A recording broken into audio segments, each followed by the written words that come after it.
भगवते वासुदेवाय। ओम नमो भगवते वासुदेवाय। ओम नमो भगवते वासुदेवाय।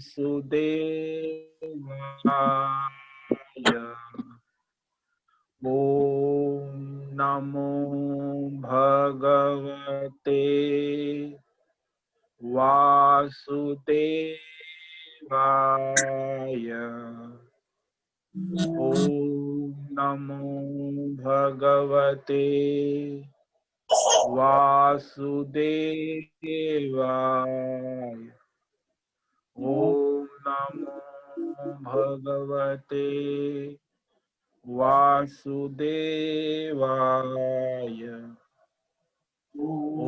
नमो भगवते वासुदेवाय।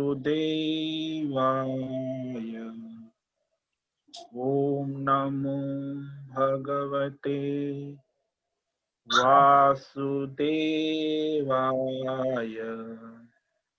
ओम नमो भगवते वासुदेवाय। ओम नमो भगवते वासुदेवाय। ओम नमो भगवते वासुदेवाय। ओम नमो भगवते वासुदेवाय। ओम ओम ओम ओम गंगणपतये नमो नमः। ओम श्री परमात्मने नमो नमः।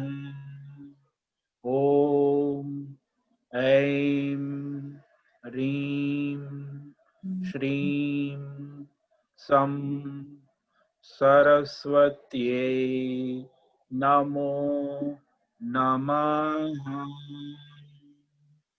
ओम गुरुभ्यो नमो नमः। ओम सहनावतु सहनौ भुनक्तु सह वीर्यं करवावहै तेजस्विनावधीतमस्तु मा विद्विषावहै। ओम शांति शांति शांतिः।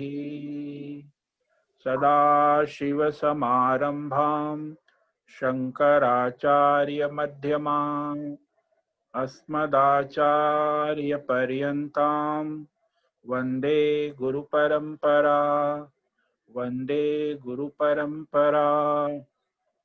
ॐ पार्थाय प्रतिबोधितां भगवतां नारायणेन स्वयं व्यासेन ग्रथितां पुराणमुनिना मध्ये महाभारतम् अद्वैतामृतवर्षिणीं भगवतीम् अष्टादशाध्यायिनीम् अम्ब त्वामनुसन्दधामि भगवद्गीते भवद्वेषिणीम्। गीते भवद्वेषिणीम्।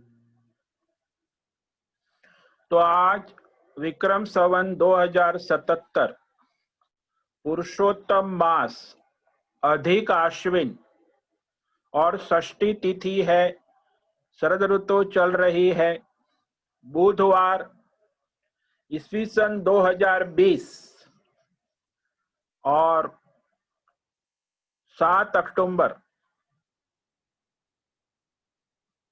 ऋषिकेश उत्तराखंड हिमालय भारत से हम स्वामी उत्तमानंद सरस्वती गीताचार्य, शिष्य स्वामी चिन्मयानंद सरस्वती, केवलाद्वैत शंकराचार्य परंपरा से शिक्षित दीक्षित भारतीय वैदिक सनातन धर्म अनुसार संपूर्ण भगवद गीता ज्ञान यज्ञ अध्याय 1 अर्जुन विषाद योग श्लोक नंबर 43 से आगे व्याख्यान करेंगे।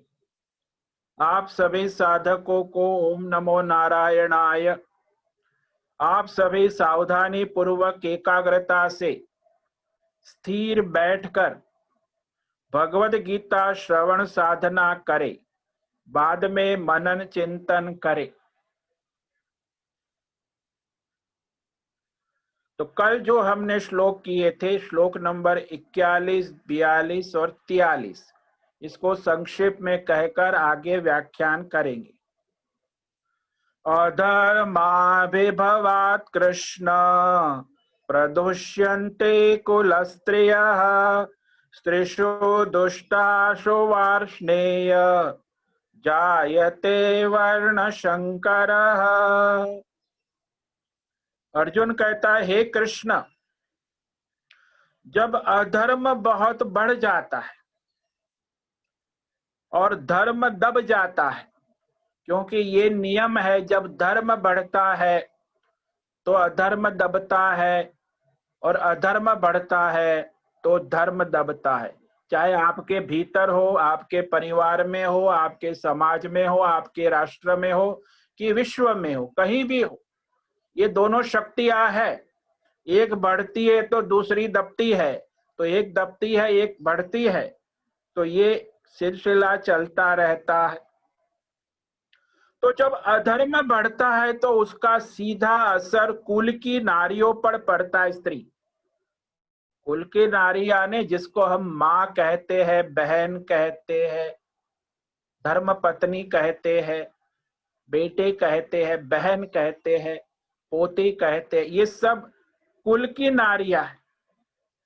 वो दूषित हो जाती है, यानी व्यभिचारिणी, दुराचारिणी हो जा, तो अधर्म के कारण होता है। हे वार्ष्णेय, जब कुल की नारियां दूषित हो जाती है, कुल वधुया दूषित हो जाती है, तो उसके द्वारा वर्ण शंकर और धर्म शंकर प्रजाएं उत्पन्न होती है। वर्ण शंकर होता है, धर्म शंकर, भाषा शंकर भी होता है। कोई तेलुगु भाषा की माँ है और गुजराती भाषा का पिता है, तो भाषा शंकर हो जाता है। वो बेटा न तेलुगु समझ सकता है न गुजराती समझ सकता, तो भाषा शंकर भी होता है। और कहते हैं, शंकरो नरकायैव कुलघ्नानां कुलस्य च पतन्ते पितरो येषां लुप्तपिंडोदक क्रियाः। तो ये जो वर्ण शंकर संतानें उत्पन्न होती है कुल में, परिवार में, तो क्या करती? तो वह कुल घात, वंश का नाश करने के लिए जन्म ले। समस्त संपूर्ण वंश कुल को नरकाय एव यानी नरक में ले जाने की, आध्यात्मिक अशांति, दुख, भौतिक अशांति, दुख, अनेक प्रकार की समस्या खड़ी करती है वर्ण शंकर प्रजा। यानी यही तो नरक कर देती है, मरने के बाद भी दुर्गति कराती है परिवार के कुल की। तो ये जो संतानें है नरक के लिए ही पैदा हो, खुद तो नरक खड़ा कर देती है, लेकिन आगे भी नरक की ओर ले जाने के लिए ही उत्पन्न होती है। और ये जो वर्ण शंकर प्रजाएं कोई कुल परंपरा को स्वीकार ही नहीं करती। अरे पितरों का पिंड दान करो, धर्म कर्म करो, बाप दादा, अरे बाप दादा को मारो गोली, मुझे कोई मतलब नहीं है, मैं तो अपनी शराब पीऊंगा, नाचूंगा, वेश्याओं के साथ घूमूंगा, बाप का पैसा और भोग विलास, अय्याशी, तो ये असुर लोग करते आजकल ज्यादातर देखा जाता है। असुर संतान जो है, वर्ण शंकर संतानें इस प्रकार का व्यवहार करती। पितृओं का श्राद्ध नहीं करते, पितृओं की तर्पण विधि नहीं करते, पितृ विधि मृत्यु के बाद भी कोई विधि विधान नहीं करते। और इस तरह परंपरागत सारी जो कुल परंपरा है, धर्म है, कुल धर्म है, उसका नाश करते हैं। और इस तरह वह पितृओं को भी, परंपराओं को अधोगति में डालते हैं। पितर ही पतंति, बाप दादा को भी पतित करते, उनका नाम यहाँ तो बदनाम करते हैं, वो वहां भी स्वर्ग लोक में, पितृलोक से भी उनका पतन होता है, उनके नरक में जाना पड़ता। यहाँ भी अपने बाप दादा कुल परंपरा के नाम कर्म को मिट्टी में मिला दे। तो वैसे तो ये वर्ण शंकर असुर और राक्षस जैसे ही होते हैं, उसमें कोई धर्म संस्कार गुण नहीं होते, इसीलिए वो बड़े ही परेशानी करते। दोषैरेते कुलग्नानां वर्ण शंकर कारकै उत्स्याद्यन्ते जाति धर्मा कुल धर्माश्च शाश्वताः। तो इनके द्वारा वर्ण शंकर, इन दोषों से, कुल के नाश होने से फिर क्या होता है, सनातन कुल धर्म परंपराएं और जाति धर्म, पारिवारिक धर्म, सामाजिक धर्म, राष्ट्रीय धर्म, सारे धर्मों का नाश हो जाता है। यानी उच्छादन्ते, सबको उखाड़ के फेंक देते, लुप्त कर। ये वर्ण शंकर प्रजाएं ऐसी खतरनाक होती है, राक्षस जैसी, असुर जैसी। तो जो सनातन परंपरा चली आ रही है, कुल धर्म, ब्राह्मण कुल है, क्षत्रिय कुल है, वैश्य कुल है, क्षुद्र कुल, उसमें जाति परंपरा होती है। ब्राह्मण में जैसे कोई मिश्रा है, वर्मा है, द्विवेदी है, चतुर्वेदी है, तो ये सारे जाति धर्म होते। जाति की भी मर्यादाएं होती। आपकी जो सरनेम है सबकी, वो जाति धर्म है।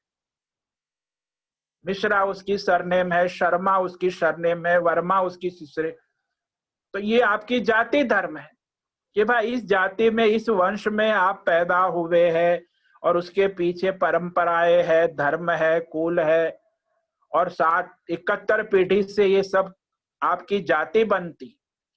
एक पीढ़ी, दो पीढ़ी की जाति नहीं होती। तो ये 71 पीढ़ी के जाति धर्म भी नष्ट हो जाते हैं, कुल वर्ण शंकर उखाड़ देते। तो इस तरह संसार में फिर देखा देखी में ये जो वर्ण शंकर है, ये Bollywood, Hollywood, serial, TV, film, internet, mobile, तो उससे क्या होता है वो आगे कहते। उत्सन्न कुल धर्माणाम मनुष्याणाम जनार्दन नरके नियतम वासो भवतीत्यनुशुश्रुमा। उत्सन्न कुल धर्माणाम मनुष्याणाम जनार्दन नरके अनियतम वास भवति इति अनुश। तो हम ये जनार्दन, अर्जुन कहता है भगवान को, हे जनार्दन, मैंने बचपन से सुना है परंपरागत कुल धर्म नष्ट होने से, उत्सन्न उखाड़ के फेंक दिए गए। तो जब जिनका कुल धर्म, जाति धर्म नष्ट हो गया है, ऐसे मनुष्य को अनियतम, अनिश्चित काल तक, यानी अनंत काल तक, कितने जन्मों तक, नरके वास भवति, यानी नरक जैसा जीवन हो जाता है। यहां भी जीते जी भी नरक, और मरने के बाद तो है ही नरक, फिर जन्म लेगा तो भी नरक। तो आध्यात्मिक परेशानी, भौतिक परेशानी, दैवी परेशानी, अनेक प्रकार के कष्ट, आदि, व्याधि और उपाधि, आजकल जो बहुत बीमारियां हो रही है उसका यही कारण है कि कोई मर्यादा नहीं, कोई धर्म नहीं। हमारे एकादशी व्रत कोई करते नहीं, चातुर्मास व्रत कोई करते नहीं, पूर्णिमा व्रत, ये सब छोड़ दिया, मतलब आधुनिक हो गए, मतलब दवाई, हॉस्पिटल और होटल के बिजनेस में आ गए। दवाई खा लो और भोग करो, खाने से क्यों डरते हो, मौज करो, और डॉक्टर तो है ही, इंजेक्शन खा लो, गोली खा लो। ये बुद्धि भाई नरक है, नरक। फिर भी मनुष्य को विवेक नहीं होता कि हम क्या जीवन जी रहे। नरके वास, नरक में निवास, आदि, व्याधि और उपाधि, भीतर समस्या, मानसिक, शारीरिक, भौतिक, पारिवारिक समस्या, आर्थिक समस्या, सामाजिक समस्या, तो कितने psychological problem, physical problem, social problem, family problem, कितनी समस्याओं, दिन रात बस उसी में डूबे रहे, क्योंकि धर्म नहीं करते, फिर अधर्म ही करते। जानते हैं कि इसका मूल समस्या का कारण हमारा अधर्म है, हमें हमारे कर्म आचरण को सुधारना है। जब तक अपने कर्म और आचरण को सुधारेंगे नहीं तो आपकी समस्याओं का कोई डॉक्टर समाधान नहीं करेगा, कोई गवर्नमेंट समाधान नहीं करेंगी, कोई देवी देवता आके, आपको खुद करना हो। आपकी समस्या आपने खड़ी की, अधर्म के कारण की। धर्म में कोई समस्या है ही नहीं। यदि मैं धर्म के अनुसार चलता हूं, रहता हूं, तो मुझे कोई समस्या नहीं। मेरा तन स्वस्थ है, मन स्वस्थ है, बुद्धि स्वस्थ है, धन स्वस्थ है, जनों, स्वजन के साथ तालमेल है, सारी दुनिया के साथ तालमेल है, प्रकृति के साथ तालमेल है, देवी देवताओं के साथ तालमेल है। धर्म में कोई प्रॉब्लम है ही नहीं। सारी जगत की समस्या का मूल ही अधर्म है, और आप अधर्म को धर्म मान बैठे तो ये महा अंधेरा है। आजकल 90% लोग तो अधर्म को ही धर्म मान बैठे कि यही धर्म है। ये तो बुद्धि तमोगुणी हो गई, जड़ हो गई, विपरीत बुद्धि। इसीलिए इसी को नरक कहते हैं। जो वास्तविकता है सामने जीवन के, उसी को पता ही नहीं। तो ऐसा हम देखते आए हैं, सुनते आए, अनुसूश, ये सुनते आपके सामने, आप स्वयं प्रमाण देखो जरा, जिसको बुद्धि है, विवेक है, कि आप देखो क्या हाल है आपका, आपके परिवार का, आपके समाज का, आपके राष्ट्र का, जहां आप रहते हो, उसका मूल कारण क्या है? बस वही मनमानी, अधर्म, स्वच्छंदता। कोई शास्त्र की, धर्म की, बड़ों की, संतों की, भगवान, किसी की मर्यादा नहीं, बस अपनी मनमानी। मैं कमाता हूं और मैं मौज करता हूं, उसमें आप लोगों को क्या परेशानी है? तो सब पति पत्नी परिवार भी भ्रष्ट हो गए। पति पत्नी परिवार बच्चे सब मानते कि हम कमाते, हम भोगते, हमें क्या लेना देना, और फिर सब परेशानियां, शारीरिक, मानसिक, और उसी के बाद वो डिप्रेशन, ये विषाद योग फिर जीवन में गहराई से आता है। अब ये अर्जुन ये कह रहा है कि कुल धर्म नष्ट हो गया, ऐसे मनुष्यों को अनिश्चित काल तक अनेक प्रकार के दुख, कष्ट, वेदना का सामना करना,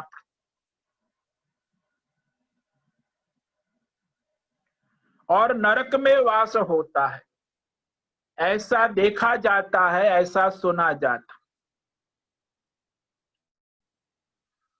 तो ये जो यहाँ स्पष्ट कह दिया कि जिनके कुल धर्म नष्ट हो चुके हैं, ऐसे मनुष्य का नरक में निश्चित निवास, यानी उसका जीवन नरक ही है,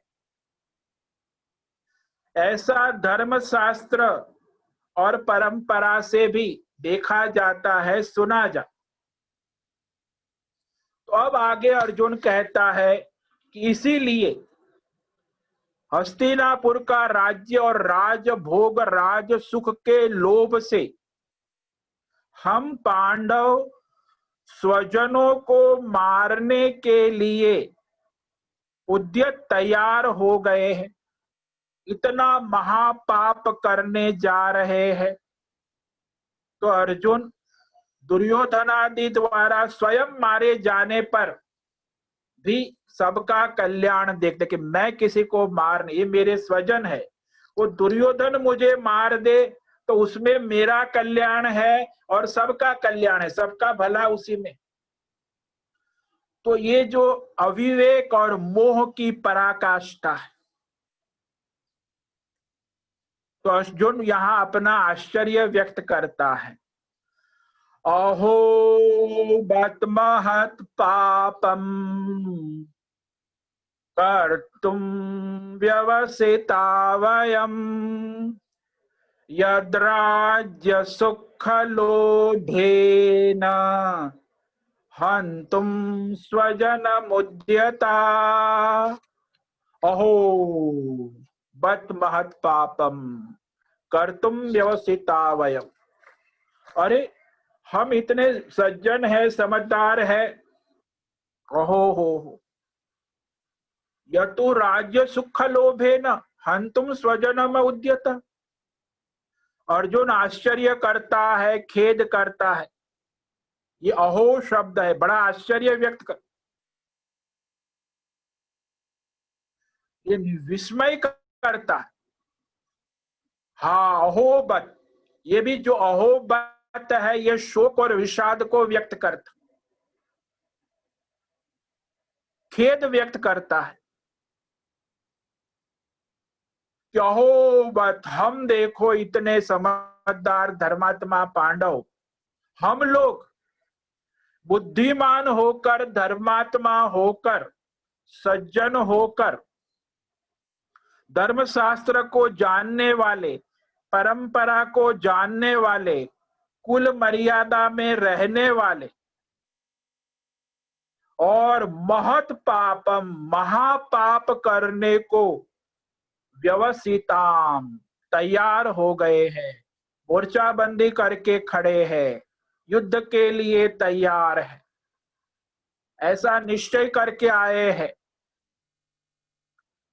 तो वह बड़ा आश्चर्य करता। और किसके लिए आए? हस्तिनापुर राज्य का सुख राजभोग के लोभ से हमारे जैसे विवेक करने वाले धर्मात्मा यह कुरुक्षेत्र महाभारत युद्ध के लिए तैयार हो गए। बड़े खेद की बात है, बड़ा खेद व्यक्त करता है, खेदजनक है।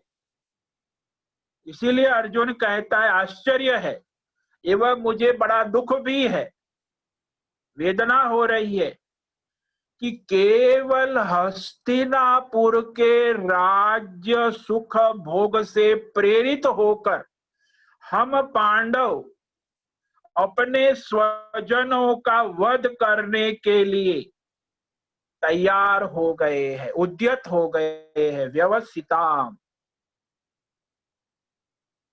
निश्चय कर चुके हैं कि हमें युद्ध लड़ना है। तो ये महत पाप का, देखो महापाप अर्जुन कहता है। हाँ भाई, स्वजनों का वध होना ये तो इससे बड़ा पाप और क्या हो सकता।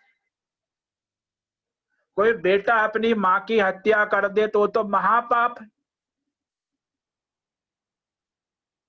उत्तराखंड में हमने देखा था, सुना, एक माँ वहां बच्चे, वो शराबी था, उसका बेटा कहीं पड़ा था ऊपर, तो माँ उसके पास खाना लेके गई, वो शराब के नशे में पड़ा था, माँ उसे खिला रही है, वो इतने गुस्से में आ गया कि उसने अपनी दराती से माँ का गला काट दिया। उसको पता ही नहीं नशे में कि ये तेरी माँ है, स्वजन है, इससे बड़ा पाप क्या हो सकता। तो अधर्मी तो पाप करता ही है, लेकिन सबसे ज्यादा पाप ये शराब से होता है। जो शराबी पीता है ना, दुनिया में जितने भी सबसे ज्यादा व्यापार शराब का होता है। सबसे पहला अस्त्र शस्त्र का व्यापार होता, उसके बाद दवाई का व्यापार, और तीसरा शराब का व्यापार। ये सारा अधर्म फैलाने वाला धंधा है। तो यह तैयार हो गए, हम जानते हैं, फिर भी अपने स्वजनों को मारने के लिए खड़े हो गए। तो यहाँ अर्जुन अपना आश्चर्य व्यक्त करता है, शोक विषाद। ये देखो, विषाद की पराकाष्ठा है शोक। आप लोग भी अपने घर परिवार में जब भी कोई कुछ गलत करता है तो उसका पक्ष लेते हैं, तो आप भी ऐसा ही करते। अरे ये तो तेरी बहन है, अरे तेरी माँ है, तुझे उसे छोड़ दे, अरे उसने गलती की तो क्या हो गया, हो जाती है गलती, ये होती है वो होती। कितनी गलती होती, कितना अधर्म होता है, खुले आम, बेफाम, फिर भी उनको आप माफ करते। माँ बाप, भाई बहन जानते कि ये पूरा अधर्म कर रहा है, कर रही। तो ये बड़े आश्चर्य की बात। इसका कारण क्या है?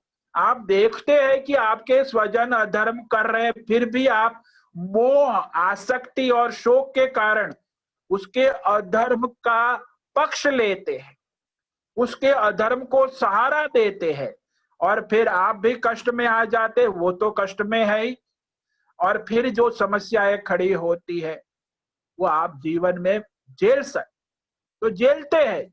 ज्यादातर मैं देखता हूं 2/3 लोग तो ये समस्या स्वयं ही खड़ी करते। पारिवारिक समस्याओं का कारण ही ये है, मोह और आसक्ति के कारण अपने स्वजनों के अधर्म का स्वीकार करना, उसको सहयोग करना, उसको कहना कोई बात नहीं, मैं तेरे साथ हूं, कोई चिंता की। अरे तुम उसके साथ हो, अधर्म के साथ हो। क्यों? क्योंकि मोह, आसक्ति और राग यही आपको मोह में अंधा कर देता। अर्जुन का भी ये मोह है, शोक है, और वही मानकर वो कहता है कि ये तो महापाप करने जा रहा, मेरे स्वजनों को। अरे वहां स्वजन कहाँ है? वहां तो युद्ध का मैदान है, महाभारत है, इतनी तैयारी करके आए हैं। अब इस समय ये स्वजनों का रोना धोना, इससे बड़ा अधर्म और क्या हो सकता? ये मोह और शोक और विषाद। तो इस तरह अर्जुन जो है अपने हथियार, अस्त्र शस्त्र को छोड़ रहा है, युद्ध नहीं करने का संकल्प कर रहा है। लेकिन उस पर हम कल व्याख्यान करेंगे और कल ये अध्याय समाप्त होगा। तो अर्जुन अभी अस्त्र शस्त्र छोड़ रहा है और युद्ध न करने का संकल्प कर रहा है। उस श्लोक को आज पढ़ेंगे, लेकिन इस श्लोक को हम व्याख्यान कल करेंगे। यदि माम प्रतीकारम अशस्त्रम शस्त्रपाणयः धार्तराष्ट्रारणे हन्युः तन्मे क्षेमतरं भवेत्। यदि माम प्रतीकारम अशस्त्रम पाणयः धार्तराष्ट्रारणे हन्युः तन्मे क्षेमतरं भवेत्। अर्जुन कहता है, यदि मुझे शस्त्र रहित मैं सामना नहीं करूंगा और शस्त्र हाथ में लिए हुए कौरव इस युद्ध भूमि में मार डाले, तो वो मेरा मरना मेरे लिए और सबके लिए कल्याणकारी है। भवेत, कल्याणकारी होगा, क्षेमतरम भवेत। तो इस पर हम कल व्याख्यान करेंगे। तो आज जो हमने जो श्लोक पर व्याख्यान किया है वो है श्लोक नंबर 44 और 45। इसे संक्षेप में कहकर आगे व्याख्यान। उत्सन्न कुलधर्माणाम मनुष्याणाम जनार्दन नरके नियतं वासो भवतीत्यनुशुश्रुमा। हे जनार्दन, जिनके कुल धर्म जाति धर्म नष्ट हो गए परंपरागत, ऐसे मनुष्यों का अनिश्चित काल तक, अनियतम अनंत काल तक नरके वास भवते, यानी जीवन जीते जी नरक और मरने के बाद भी नरक। आध्यात्मिक कष्ट, भौतिक कष्ट, दैवी कष्ट, आदि व्याधि उपाधि, भीतर भी समस्या और बाहर भी समस्या।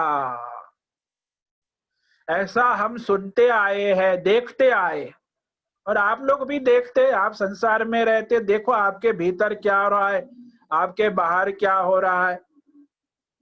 कुछ नौटंकी करने से कोई सुधार नहीं होता। कई लोग दिखावा करते भीतर से बाहर से, ये दिखावा कुछ काम का नहीं है। रियलिटी होती है, रियलिटी हो जीवन में हमेशा वास्तविकता है, सबको दिखती है। छोटे बच्चे को भी समझ में आता है कि ये नौटंकी कर रही है, ड्रामा कर रही है। चाहे बाप हो, बेटा हो, भाई हो, बहन हो, ये ड्रामेबाजी और नौटंकी बाजी भी बहुत चलती है आजकल घर में, परिवार में। बाप बेटा, माँ बहन, पति पत्नी, ये सब ड्रामेबाजी कुछ नहीं चलती वहां, उसका तो कुछ परिणाम आता ही है, आप ही भोगेंगे। मोह के कारण, अहंकार के कारण, कामना। तो अर्जुन भी ड्रामेबाजी कर रहा है, धर्म के लिए लड़ने आया है और कहता है ये ड्रामेबाजी, आप लोग भी ऐसी ड्रामेबाजी अलग अलग प्रसंग पे करते रहते जीवन में। अर्जुन भी वही ड्रामेबाजी करता। अहो बत महत पापम कर्तुम व्यवसिता वयम यद्राज्य सुख लोभेन हंतुम स्वजन मुद्यता है। अर्जुन ड्रामेबाजी करता है, कहता अहो, बहुत बड़ा खेद व्यक्त करते हैं, शोक व्यक्त करता है। अरे हम लोग इतने समझदार है, बुद्धिमान है, धर्मात्मा है, धर्म शास्त्र को जानने वाले हैं, परंपरा की मर्यादा में रहने वाले हैं, कुल धर्म मर्यादा, और ये महत पापम, अपने स्वजनों को मारने का महापाप कर, अपने स्वजनों को दंड देने का पाप कर। आप लोग भी स्वजनों को दंड देने का पाप करते कि अरे इसे दंड कर, ये तो मेरा स्वजन है। अरे स्वजन है तो क्या, अधर्म करता है तो दंड तो मिलेगा। तो स्वजन को मार, ये महापाप करने को तैयार हो गए। व्यवसिता, मोर्चाबंदी कर ली, युद्ध के लिए खड़े हो गए, युद्ध का निश्चय कर लिया कि हम इनको मारेंगे, ये अधर्म को। लेकिन हमारे स्वजन ये भूल गए, अधर्मी तो है ये तो जानते हैं, अधर्मी है सब जानते हैं, फिर भी मेरे स्वजन है ना, इसीलिए उसके ऊपर मैं बाण नहीं चला सकता, उसे दंड नहीं दे सकता। और हम क्यों आए? केवल हस्तिनापुर के राज्य लोभ से, विषय वासना के लोभ से। संसार में भी यही होता है, विषय वासना के लोभ से ही आप अधर्म का सहयोग करते हैं। आपकी विषय वासना की तृप्ति के लिए अधर्म का सहयोग कर, विषय वासनाओं के लोभ से मनुष्य स्वजनों को मारने के लिए तैयार हो गए। इस प्रकार यह आज हुआ, कल व्याख्यान आगे होगा। ओम नमो नारायणाय, ओम नमो नारायणाय, ओम नमो नारायणाय, ओम नमो नारायणाय। ओम पूर्णमद पूर्णमिदं पूर्णात् पूर्णमुदच्यते पूर्णस्य पूर्णमादाय पूर्णमेवावशिष्यते। ओम शांति शांति शांति। ओम यो नमो नमः। ओम तत्सत। श्री कृष्णार्पणमस्तु। ओम ओम ओम।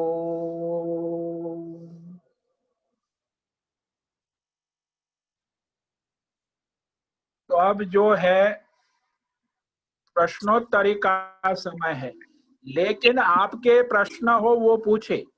सामाजिक प्रश्न, लौकिक प्रश्न, ये प्रश्न समाज सुधार के प्रश्न ना पूछे। आपके अपने आत्म सुधार के प्रश्न पूछे कि आप क्या है, आप कहाँ है। तो आपके व्यक्तिगत प्रश्न जो इस प्रवचन में यहाँ कुछ आपको प्रश्न पूछना है, तो वो अपनी साधना के प्रश्न पूछना है। समाज सुधार के प्रश्न ना पूछे।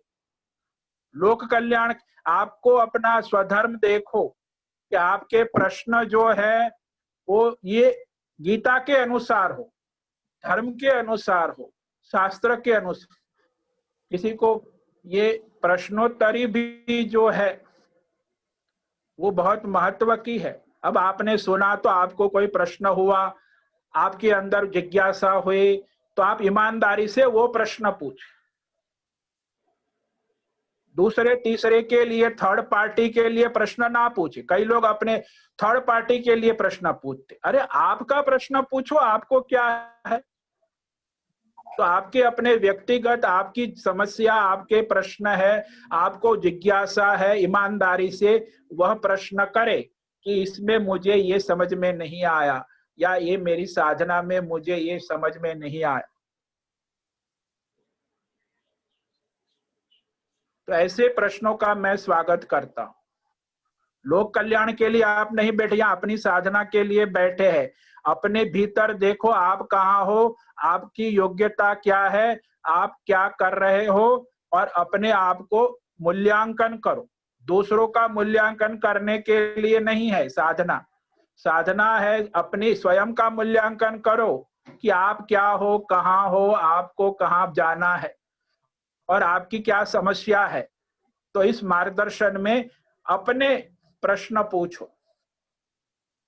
प्रश्नोत्तरी होती है कि उसमें हम अपनी जिज्ञासा व्यक्त कर, अपनी जो नहीं समझ में आ रहा है तो उसे हम व्यक्त कर। अपने ज्ञान को व्यक्त करने के लिए प्रश्न ना पूछो। तो आपके पास जो भी ज्ञान है ठीक है, तो जो भी आपकी समस्या है, आपको समझ में नहीं आ रहा है, ऐसे प्रश्न पूछो। अभी आपने सुना 4 श्लोक में, इसमें आपको कोई प्रश्न है कि यहाँ अहोबत क्या कहा, ये इसमें भगवान ने ये शब्द क्यों इस्तेमाल किया, तो ये जनार्दन क्या होता है, फिर यहाँ ये उत्सन्न कुल उखाड़ के कैसे। तो ये जो यहाँ भगवत गीता प्रवचन है उसके अनुसार प्रश्न पूछना है। और बाकी साधना के कोई भी आपको समस्या है तो प्रश्नोत्तरी में सावधानी रखे। आपकी समस्या, आपके प्रश्न पूछे, आपके अंदर से पूछे, आपकी जिज्ञासा है वो प्रश्न पूछे।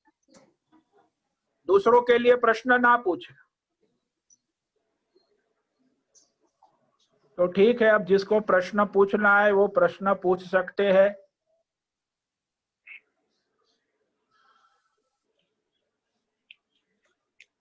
हरिओम हरिओम हरिओम। स्वामी जी भद्रेश। हाँ बोलो। स्वामी जी, हमारे जीवन में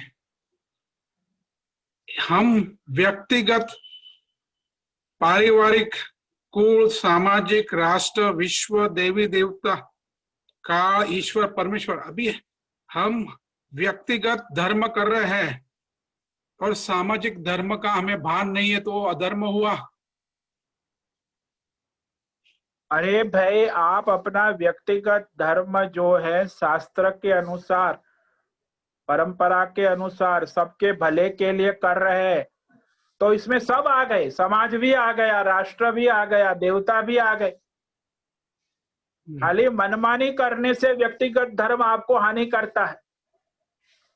स्वच्छंद रूप से व्यक्तिगत धर्म हानि करता है। शास्त्र के अनुसार, धर्म के अनुसार मैं व्यक्तिगत धर्म करता हूं, मैं स्नान कर रहा हूं तो ये भगवान का नाम लेता हूं, गंगे वरुण देवताय नमः, और इसमें सब आ गए, धर्म है। तो ऐसे व्यक्तिगत धर्म जो है वह शास्त्र के अनुसार, परंपरा के अनुसार हम करते हैं विधि विधान से। तो इसमें समाज, राष्ट्र, विश्व, प्रकृति, देवी देवता सब आ गए, सबका भला, सबका कल्याण के लिए। वो तो अधर्म करते हैं व्यक्तिगत, तो वो समस्या खड़ी करता है, उसमें फिर व्यक्तिगत स्वार्थ आ जाता है। व्यक्तिगत स्वार्थ में आप आ गए तो फिर आपको समाज, परिवार की कोई परवाह नहीं, मेरी मर्जी, मुझे जो ठीक है। तो भाई परंपरा अपनी वासना और अपनी व्यक्तिगत कामना और अपनी व्यक्तिगत इच्छाओं से आप जो भी करेंगे वो तो आपको व्यक्तिगत समस्या भी खड़ी करेंगे, सामाजिक पारिवारिक समस्या भी खड़ी करेंगे। जैसे दुर्योधन है, दुर्योधन युद्ध के मैदान में अपने व्यक्तिगत स्वार्थ के लिए आया है, उसे तो हस्तिनापुर की गद्दी चाहिए, उसे समाज, परिवार, कुल से कोई मतलब ही नहीं है। तो अर्जुन युद्ध के मैदान में आया, चाहता है कि सबका भला हो, सबका कल्याण हो। तो भाई व्यक्तिगत आप कौन से दर से कर, व्यक्तिगत कार्य आप अपने सबके भले के लिए, कल्याण के लिए, हित के लिए, धर्मशास्त्र परंपरा के अनुसार, तो उसमें तो सबका कल्याण हो गए। और यदि आप व्यक्तिगत अपने स्वार्थ, दुर्योधन की तरह अपनी महत्वाकांक्षा, अपने अहंकार के लिए करते हैं, तो वो तो फिर आप अपना भी नाश कर रहे हैं, सामाजिक परेशानी खड़ी कर रहे हैं, पारिवारिक समस्या खड़ी कर रहे हैं, राष्ट्रीय और वैश्विक समस्या भी खड़ी कर रहे हैं। तो ये विवेक आपको करना होगा कि मैं कोई भी व्यक्तिगत कार्य कर रहा हूं, वो मेरी वासना, कामना, भोग विलास, अहंकार की पूर्ति के लिए कर रहा हूं कि सबके भले, कल्याण, हित के लिए धर्म, शास्त्र, परंपरा के अनुसार कर रही हूं, कर रहा हूं। ये आपको विवेक करना होगा अपनी बुद्धि से, और आपको बुद्धि मिली है, विवेक करो। आप सुबह जल्दी उठते हो, सत्संग करते हो, एक जो भी कार्य करते हो, वो उसमें धर्म है क्या, शास्त्र है क्या, क्या सबका भला है क्या, क्या सबका हित कल्याण है क्या, तो बात बन गई। और दुर्योधन है तो उसे तो अपना व्यक्तिगत हित भी नहीं पता है, वो तो अपना व्यक्तिगत नाश भी करता है, पारिवारिक नाश भी करता है, सामाजिक नाश भी करता है, कुल का नाश भी करता है। तो दुर्योधन की बुद्धि देखो और अर्जुन की बुद्धि देखो, ये दोनों बुद्धि है, एक अधर्म बुद्धि है, एक धर्म बुद्धि है। दोनों अपने व्यक्तिगत महत्व लेके आए हैं मैदान, दोनों सेना। तो यहां जो हमने पहले अध्याय में देखा अब तक, दुर्योधन को आपने श्लोक नंबर 1 से 20 तक वो अधर्म, व्यक्तिगत महत्वाकांक्षा, वो देखो कैसा व्यवहार करता, तो समस्या अपने लिए भी खड़ी करता है और कुल, परिवार, गुरु, आचार्य सबके लिए खड़ी करता है। और अर्जुन है, देखो 20 श्लोक के बाद अर्जुन धर्मात्मा है, धर्म की बात कर, हर बार कहता है सबका भला, सबका कल्याण कैसे हो। अभी भी वो कहेगा कल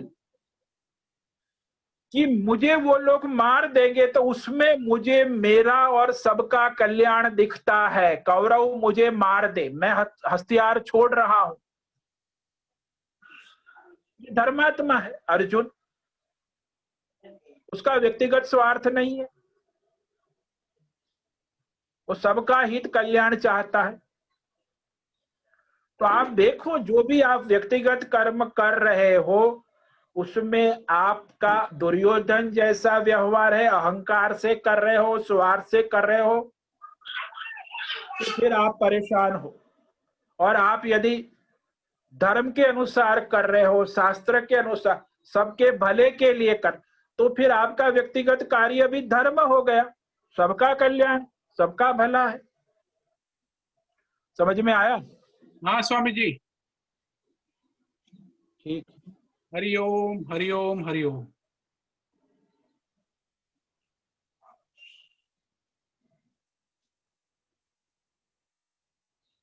ठीक है, आज समय हो रहा है, तो सबको ओम नमो नारायणाय। और जो भी आप यहाँ ऑनलाइन आए हैं, सबको निवेदन है कि आप अपने फोन पर जूम ऐप में जाकर अपना फोटो और नाम का सेटिंग करा ले। आपको नहीं आता तो जो आपके घर में जानते हैं मोबाइल, उनको करा ले, ताकि मुझे यहाँ दिखाई दे कि आपका फोटो और आपका नाम। तो होता क्या है कि आपका फोन का दिखता है कि कौन सा फोन है, एप्पो है और रेडमी है, आईफोन है, लेकिन आपका नाम और फोटो नहीं दिखाई देता। इसीलिए आप फोटो भी उसमें अपलोड करें। यहाँ देखो OnePlus 7 है, वो कौन है, ओप्पो वाले कौन है, और दूसरे मैं देख रहा हूँ यहाँ ऑनलाइन पे, तो जो नाम मुझे है, अभी कई के फोटो भी नहीं है। उषा कृष्ण कुमार का फोटो है, स्मिता का फोटो है, राधिका का फोटो है, और खाली बाकी ऋषि का फोटो है। बस 5-7 लोगों का फोटो है, और आपका किसी का। तो आप अपना फोटो और अपना नाम इसमें अपलोड करें। जूम ऐप आपके पास है, उसमें आपको सेटिंग में जाना होगा, और सेटिंग में आप अपना फोटो और नाम अपलोड करें, ताकि हमें यहाँ स्पष्ट दिखाई दे। तो ये आपसे निवेदन है। ओम नमो नारायणाय। सबको ओम नमो नारायण। ओम नमो ओम नमो नारायण नारायण स्वामी जी। ओम नमो नारायणाय। ओम नमो नारायणाय नारायणाय। ओम नमो ओम नारायणाय नमो नारायणाय स्वामी जी। नमो नारायण। ओम नमो नारायणाय। ओम नमो स्वामी नारायणाय। जी। ओम नमो नारायण।